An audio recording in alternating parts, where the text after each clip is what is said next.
humbled to be standing here in front of you tonight. I want to thank God for this honor and the opportunity to teach and coach. Thank you, Ryan, for nominating me and all your effort on my behalf. To the other inductees, congratulations. Roberta, Heath, take it easy on the Colts this spring. Thanks to my family for all their support and help, especially at the meets.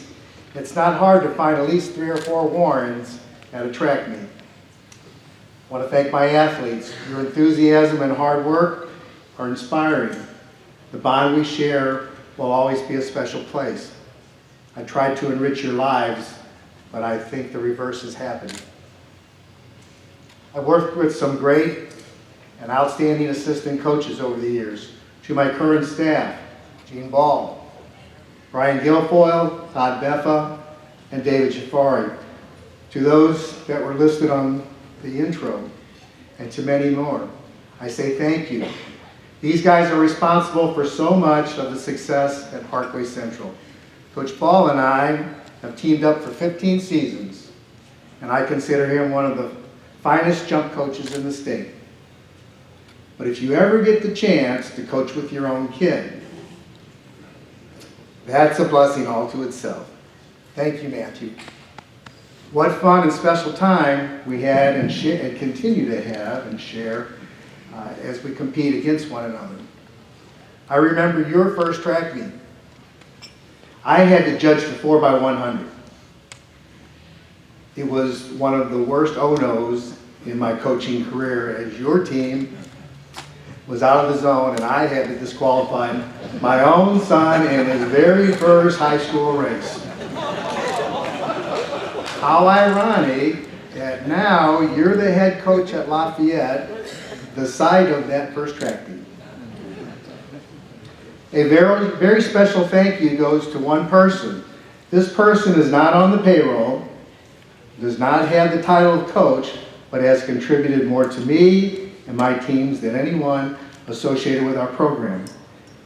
This person is my wife, Connie. Being the wife of a coach is hard. Coaching hours are long, and even when we're at home, our heads very often are still at the track.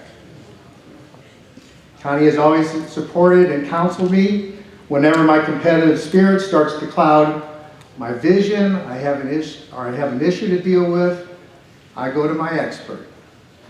Connie has a gift, an insight, an ability to see things so clearly. Her influence on me as a teacher and coach and this program is more than she will ever realize. I love you and thank you. There's a camaraderie with the people privileged to be called coach. I came into coaching surrounded by a group of career coaches. Fred Lyon, Steve Baxter, Jim Schmuck, Dale Shepard, Gordon Ryder, Stan Nelson, Bob Carter, Charlie Beck, Wayne Baldwin. I watched how these guys carried themselves and how their teams competed. I learned so much from these guys. You either got better or you got embarrassed. I think that was on the other side of that. Or you bought hot dogs. Don't make me start telling stories, Wayne. Most importantly, we competed as friends. This will be my 37th season, and the camaraderie and friendship are just as strong.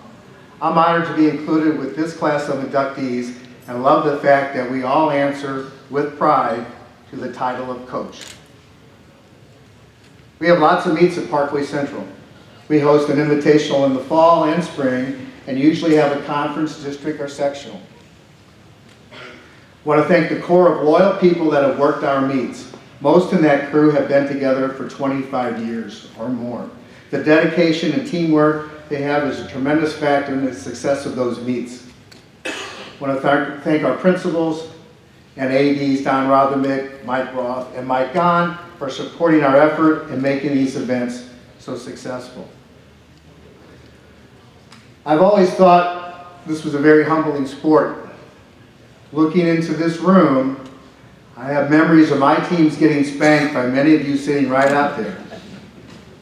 Over the years, we've won a few meets, we've taken some kids to state, We set a record or two, but what it's really all about is the relationships you develop.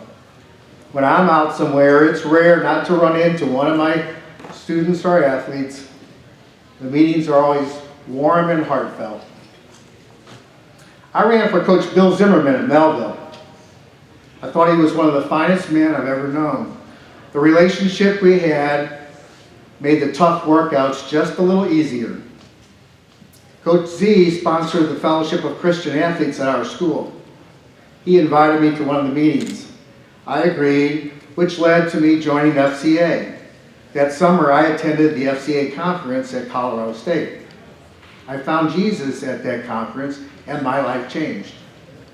Fast forward to November 2014.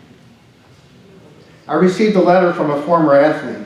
This athlete ran for me for 4 years. He never made it to state. He set no records. He won very few medals. He worked hard and loved his time on the track team. Basically, he's like the majority of kids we have on our team. The essence of his letter was he felt a connection, a relationship with me, and through our talks, he found a strengthening in his faith. I had no idea this was happening. He went on to say how he hopes to coach track one day. We work hard as coaches. We put together great training plans and work tirelessly on technique and hoping to score well in the meets. In the end, victories, the real victories, the ones that really matter, are never seen on the scoreboard. Remember, coaches, you make a difference. Once again, let me say how humbled and honored I am. Thank you.